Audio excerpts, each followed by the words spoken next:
Hello दोस्तों, मैं B L लूणा मेरे यूट्यूब चैनल मोटिवेशनल टाइम में आपका हार्दिक स्वागत करता हूं।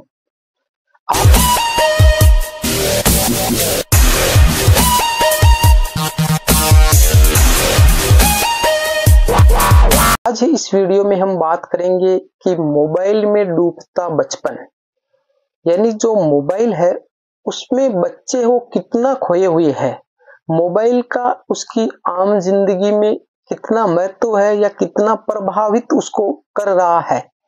इस टॉपिक पे आप चर्चा करेंगे। तो अभी से कर दीजिए मेरे वीडियो को लाइक और चैनल को कर लीजिए सब्सक्राइब, ताकि मेरे आने वाले हर वीडियो का नोटिफिकेशन आपको मिलता रहे। अब बात करते हैं कि मोबाइल बच्चे को देना चाहिए या नहीं देना चाहिए, कितना उसको जरूरी है। अब एक छोटा बच्चा है, जैसे हम बड़े बच्चे की बात करें जो जैसे 5वीं 6वीं 7वीं 8वीं कक्षा में या 10वीं कक्षा में पढ़ता है, एक तो वो बच्चा और एक वो बच्चा जो अभी बच्चा है, जैसे 1 साल 1.5 साल 2 साल का 3 साल तक का, तो उसे मोबाइल के बारे में इतनी जानकारी नहीं है, भाई मोबाइल का क्या यूज है। अब मैंने काफी घरों में देखा है कि बच्चे को मोबाइल दे देते हैं, किस लिए कि वो दिन भर उस मोबाइल के अंदर कार्टून वीडियो में छोटा मोटू पतलू ऐसे कुछ पता नहीं क्या क्या उसमें आते हैं, वो दिन भर वो देखता रहता है। अब उस दिन भर देखने से पहले बात तो यह है कि उसका ध्यान उस मोबाइल में लगा हुआ रहता है, उसे पता ही नहीं है कि कहाँ क्या हो रहा है, कब क्या हो रहा है, कुछ पता नहीं, दिन भर मोबाइल देखता रहता है। और इसके पीछे एक कारण है, इस मोबाइल के पीछे कारण है मम्मी पापा का। क्योंकि जैसे पापा होते हैं वो क्या होते हैं कि या तो जैसे घर में रहते हैं तो वो सोचते हैं कि यार बच्चा डिस्टर्ब ना करे, कोई काम करते और तो उसको पकड़ा देते हैं मोबाइल कि वो देखता रहेगा, यानी कोई मतलब नहीं है, उस पापा को कोई मतलब नहीं है कि बच्चा क्या करा क्या नहीं, उसको दे दिया कि भाई बस वो पीछा छूटे। दूसरी बात मम्मी का यही कारण कि वो इसलिए दे देती है कि भाई वो दिन में जो काम करें वो अच्छे से काम कर लूं, या मैं आराम करना चाहती हूँ तो अच्छे से आराम कर लूं, इसको मोबाइल दे दिया वो देखता रहेगा। पर आपने कभी इस पे विचार किया है कि ये इसकी जिंदगी के साथ में क्या हो रहा है, भाई ये किस हद तक इसको प्रभावित कर रहा है, यानी उसकी आंखों पे असर पड़ रहा है, उसका दिमाग वो दिन भर इतनी गहराई से सोच रहा है जितना इसको अभी जिस उम्र में है उस उम्र में उसे नहीं सोचना चाहिए था। तो इसकी बहुत सारे साइड इफेक्ट है, आप उसको अभी नहीं समझ रहे हो, जैसे जैसे वो आगे बढ़ेगा बच्चा तो उसको पता चलेगा, आपको भी उसका धीरे धीरे नॉलेज होगा। तो आप जितना हो सके उसको मोबाइल से दूर रखें। अभी उसको मोबाइल की कोई जरूरत नहीं है कि आप उसको मोबाइल दे, खेलने के लिए इतने सारे खिलौने होते हैं, इतने सारे उपकरण होते हैं, वो उसको दीजिए, उसको खेलने दीजिए, उसको प्रकृति के साथ खेलने दीजिए। भाई जैसे वो रेत में खेल रहा है तो उसको रेत में खेलने दीजिए, क्योंकि बच्चा है, उसको खुली स्वतंत्रता दीजिए, उसको अच्छे से खेलने दीजिए, उसको उस माटी का जो अनुभव है वो लेने दीजिए कि प्रकृति में मिट्टी का भी कितना महत्व है, कितना इसमें खेलने से जो मजा आता है। शाम को उसको नहला दीजिए, धुला दीजिए, कपड़े गंदे हो रहे तो धो लीजिए, और उसको थोड़ा वहां आनंद लेने दीजिए, यानी प्रकृति के साथ में उसको तालमेल बैठाने दीजिए। आप उसको एक कंप्यूटर मत बनाइए कि आपने मोबाइल दे दिया। और कुछ माँ बाप ऐसे एक्स्ट्रा है कि वो सोच रहे हैं कि मेरा बच्चा पीछे रह जाएगा, उसको अभी से सिखा देते हैं मोबाइल चलाना। और मैं मेरी बात करता हूँ, अभी का जो टाइम है वो तो चलो एक डिजिटल टाइम है, टेक्नोलॉजी का टाइम है, बहुत आगे आप बढ़ रहे हो, पर जो मेरे टाइम की बात करूं तो मैं मेरा खुद का अनुभव बता रहा हूं कि मोबाइल मैंने कब, जैसे मैंने कॉलेज की थी 2008 में, 2008 की बात है, 2008 तक मेरे पास मोबाइल नहीं था और मेरे को मोबाइल चलाना नहीं आता था।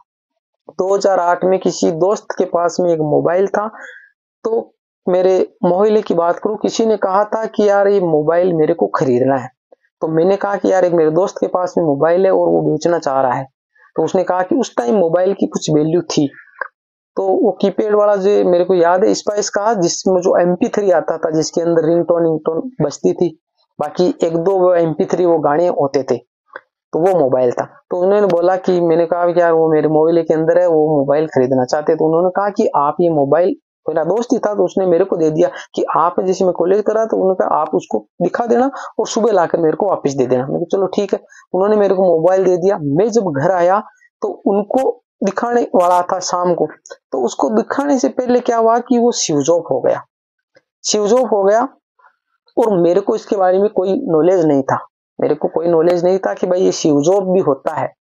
मेरे तो सिर्फ मोबाइल देखा हुआ था कि मोबाइल से चलता है, दूसरे चला रहे थे। तो वो स्विच ऑफ हो गया और जब मैंने उसको दिखाना जिसको था, जो लेने वाला था कस्टमर, उसके पास में गया मैं कि भाई ये मोबाइल है। तो उन्होंने भी जैसे ये मोबाइल है, ये मोबाइल ये ऐसे था इसी कंडीशन में, तो उन्होंने ऐसे ऐसे करके देख लिया कि यार मोबाइल अच्छा है, ठीक है। ये तो एंड्रॉइड है, वो कीपैड वाला था, तो उन्होंने इसे देख के ठीक है ठीक है। चलाना उसे भी नहीं आ रहा था उसमें और मेरे को भी नहीं आ रहा था। उन्होंने कहा भाई ये है, और वो इसके 5300 रुपए के लगभग 5300 के लगभग बता रहा है। तो उन्होंने कहा ठीक है देख लेंगे, हम ले लेंगे। और ठीक है मैं कि भाई आज तो उन्होंने देखने के लिए बोला है, मैं उसको दे देता हूँ, एक दो दिन में जब भी उसको टाइम मिलेगा वो आपको दिखा देगा। चलो अब मैं उसको वापस दे दिया। अब मेरे तो टेंशन ये हो रहा था कि उसने मोबाइल मेरे को चालू दिया था, मोबाइल खराब हो गया, बंद है। कहने का मतलब मेरे को नॉलेज नहीं था कि ये स्विच ऑफ हो गया। अब मैंने वो मोबाइल उसको वापस पकड़ा दिया दूसरे दिन। मैंने उसको बताया नहीं कि भाई ये मोबाइल है ना मेरे बंद हो गया है। तो उन्होंने कहा ठीक है। उन्होंने मेरे से लिया और लेके उसने वैसे वो यहाँ तो होता है उसका स्विच ऑफ वाला लाल वाला बटन, तो उन्होंने ऐसे प्रेस किया और थोड़ी देर में वो ऑन हो गया। एक बार थोड़ा डिश था वो ऑन हो गया, ऑन हो गया। उन्होंने कहा स्विच ऑफ हो गया। मैं क्यों हाँ हो गया। मैंने ऐसे हाँ में हाँ मिला दी, मेरे को पता नहीं था कि भाई स्विच ऑफ हो गया। अब क्या उन्होंने देख लिया, फिर मेरे को थोड़ा तसल्ली हुआ कि यार ये खराब नहीं हुआ था, स्विच ऑफ हो गया था। यानी मैं 2008 तक इस कंडीशन में था। उसके 6 महीने बाद मैंने एक छोटा सा एक मोबाइल था जो सेजम कंपनी का था, वो मैंने लिया था। उस टाइम में थोड़ा बहुत चलाना सीख गया था। अब देखो कंडीशन वहां की है कि मैं इतने दिन तक अनभिज्ञ था। वो दोस्त है मेरे, उसको मोबाइल चलाना आ रहा था, इतना था। उसके बाद में मैंने वहां से जर्नी स्टार्ट की और आज की कंडीशन ये है कि मैं मोबाइल रिपेयरिंग का मिस्त्री हूँ, जिसको मैकेनिक बोलते हैं। यानी मैं मोबाइल रिपेयरिंग की हार्डवेयर और सॉफ्टवेयर की दोनों की जानकारी रखता हूँ और दोनों की रिपेयरिंग कर लेता हूँ अच्छे से।